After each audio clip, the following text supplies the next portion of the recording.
ठीक। नमस्कार साथियों, मैं हूं संदीप और आप देख रहे हैं एग्रीकल्चर फार्मर फेसबुक पेज और यूट्यूब चैनल। और हमारे साथ हैं आज डॉक्टर मनीष कुमार जी, जो हमें पशुओं में वर्तमान समय में जो भयंकर बीमारी फैल रही है उससे संबंधित हमें गाइडेंस करेंगे कि हमें क्या कुछ करना चाहिए, कैसे उसका समाधान करना चाहिए, कैसे उपचार करना चाहिए, और अगर जिन पशुओं को हो चुकी है उसका क्या ट्रीटमेंट करें। तो मैं आज पशु विज्ञान केंद्र सूरतगढ़ में पहुंचा हूं और यहां हमने डॉक्टर साहब से विचार विमर्श करने के बाद रिक्वेस्ट की वीडियो के लिए कि आप हमें बताएं कि जो दूर दराज ग्रामीण परिवेश के जो पशुपालक भाई हैं वो इसका रख रखाव या देख रेख हैं वो कैसे करें। तो मनीष जी, आपका स्वागत है। मेरे दर्शकों को आप थोड़ा अपना अनुभव बताइएगा कि हमें क्या कुछ करना चाहिए। हाँ जी, नमस्कार संदीप जी और सभी पशुपालक भाइयों का मेरा नमस्कार। मेरा नाम डॉक्टर मनीष है और मैं पशु विज्ञान केंद्र सूरतगढ़ में कार्यरत हूँ।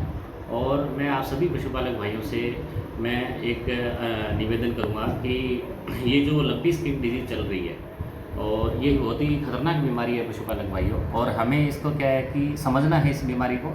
जब तक पशुपालक इस बीमारी को समझेंगे नहीं तब तक इसके प्रति जागरूक नहीं होंगे, और कहीं ना कहीं ज्ञान के अभाव की वजह से पशुपालक इस बीमारी को और ज़्यादा फैला रहे हैं। तो मैं सभी पशुपालकों से यही निवेदन करूँगा कि इस बीमारी को सबसे पहले समझें। समझने के लिए आपको किसी न किसी डॉक्टर के संपर्क में आना चाहिए। कोई ना कोई डॉक्टर आपके नज़दीकी पशु चिकित्सक जो भी हैं, वेटनरी डॉक्टर हैं, तो आप उनसे संपर्क करें और उनसे पूछें कि डॉक्टर साहब हमें इस बीमारी से कैसे निजात पा सकते हैं। और मैं आप इस चैनल के माध्यम से मैं आप सभी लोगों को बता दूं कि ये जो बीमारी है विषाणु से होने वाली बीमारी है। पशुपालक भाइयों, बहुत सारी बीमारियां हैं जो कीटाणुओं से होती है, जीवाणुओं से होती है, पैरासाइट से होती है, और ये जो बीमारी है विषाणु से होती है। जैसे कोरोना वायरस हुआ था, वो क्या विषाणु से फैला था। और ये जो विषाणु से होने वाली बीमारियां हैं बहुत ही तेज़ी से फैलती है और इसको कंट्रोल करना बहुत ही हमारे लिए मुश्किल हो जाता है। पशुपालकों को ज्ञान का अभाव है तो कहीं न कहीं वो इस चीज़ को समझ नहीं पाते।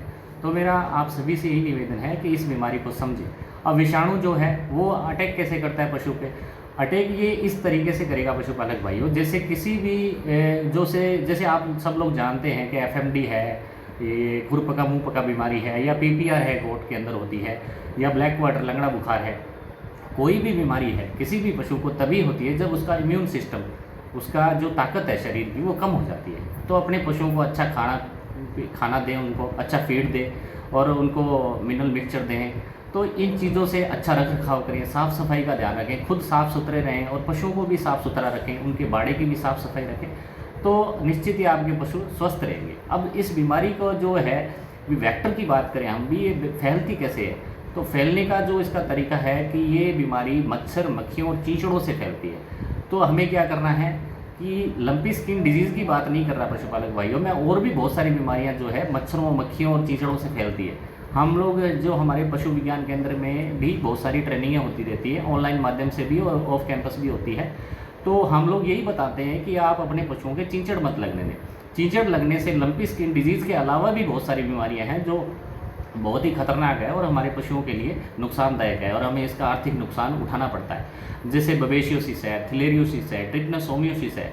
तो ये बीमारियां हैं पशुपालक भाइयों जो चींचड़ों से फैलती है। जैसे मनुष्य में मच्छर से मलेरिया नहीं फैलता, मच्छर के अंदर एक पैरासाइट होता है प्लाज्मोडियम, उसकी वजह से वो बीमारी हमें मलेरिया रोग हो जाता है। वैसे ही जब चींचड़ किसी पशु के ऊपर बैठता है तो वो अपने जो अंदर कीटाणु है या वायरस है कुछ भी, तो वो उसके अंदर इंजेक्ट कर देगा पशु के अंदर, और वही चींचड़ जाके दूसरे पशु पर बैठेगा या मक्खी बैठेगी तो वो उसको भी इन्फेक्ट कर देगी।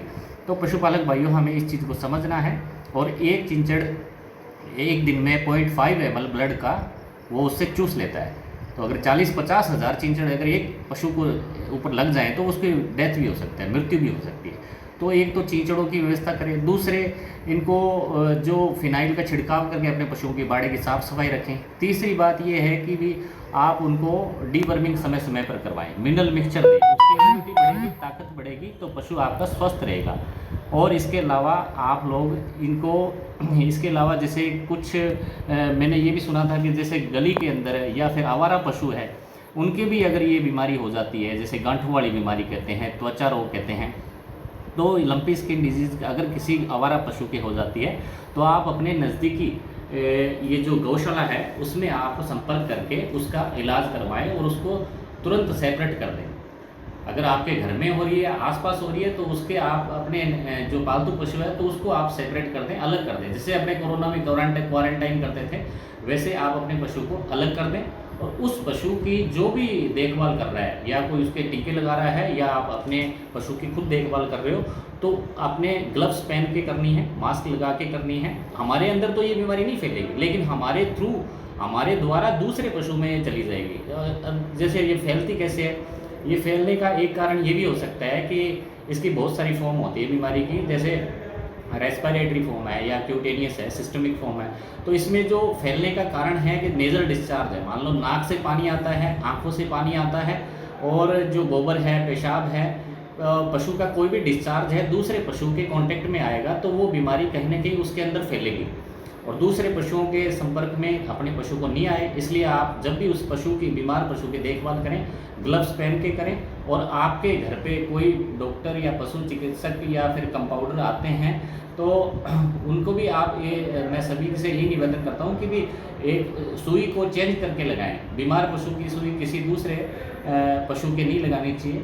और वैक्सीन है तो वो भी कई बार किसी पशुपालकों के मन में विचार रहता है कि गाभिन पशु के हम लगवाएं कि नहीं लगवाएं। तो मैं उनको बता दूं कि शुरू के फर्स्ट ट्राइमेस्टर में, शुरू के 3 महीने में और लास्ट का टाइम है जैसे प्रेगनेंसी का, उस समय अपने पशुओं का वैक्सीन हम नहीं करवा सकते।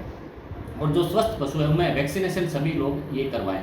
जैसे इसकी कोई पर्टिकुलर एक वैक्सीन तो अभी बनी नहीं है, लेकिन सरकार की जो भारत सरकार की एडवाइजरी जारी हुई है उसके अकॉर्डिंग हम ये कह सकते हैं कि इसमें आप जो गोट पॉक्स वैक्सीन है वो लगवा सकते हो, क्योंकि ये पॉक्सविरिडी फैमिली और कैप्री पॉक्स जीनस का ये वायरस है। तो उसमें गोट पॉक्स वैक्सीन को अभी सरकार के जो निर्देश है उसके अनुसार हम गोट पॉक्स वैक्सीन लगवा सकते हैं। तीसरी जो सबसे महत्वपूर्ण बात है कि अपने पशु को खुले में नहीं, अगर किसी पशु की डेथ हो जाती है तो खुले में कहीं फेंके नहीं उसको, आप उसको 5-6 फीट खड्डा खोद के उसको उसके अंदर दफना दें और मिट्टी डाल दें, ताकि वो पशु के ऊपर मक्खियाँ बैठेगी और वो दूसरे पशुओं को संक्रमित करेगी और ये बीमारी कहीं और ज़्यादा तेज़ी से नहीं फैले।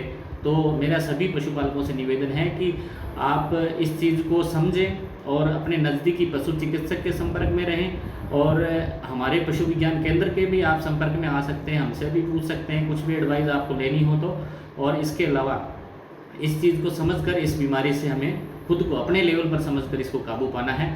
इसके अलावा हमारे जो श्री गंगानगर डिस्ट्रिक्ट में डॉक्टर सुनील कुमार जी हैं, जो पशुपालन विभाग द्वारा उनको अपॉइंट किया गया है, जो कंट्रोल रूम है श्री गंगानगर में, तो आप उनसे भी संपर्क कर सकते हैं। उनके नंबर भी मैं इस चैनल के माध्यम से उनको संदीप जी को बोल दूँगा, बता देंगे आपको। जी धन्यवाद सर।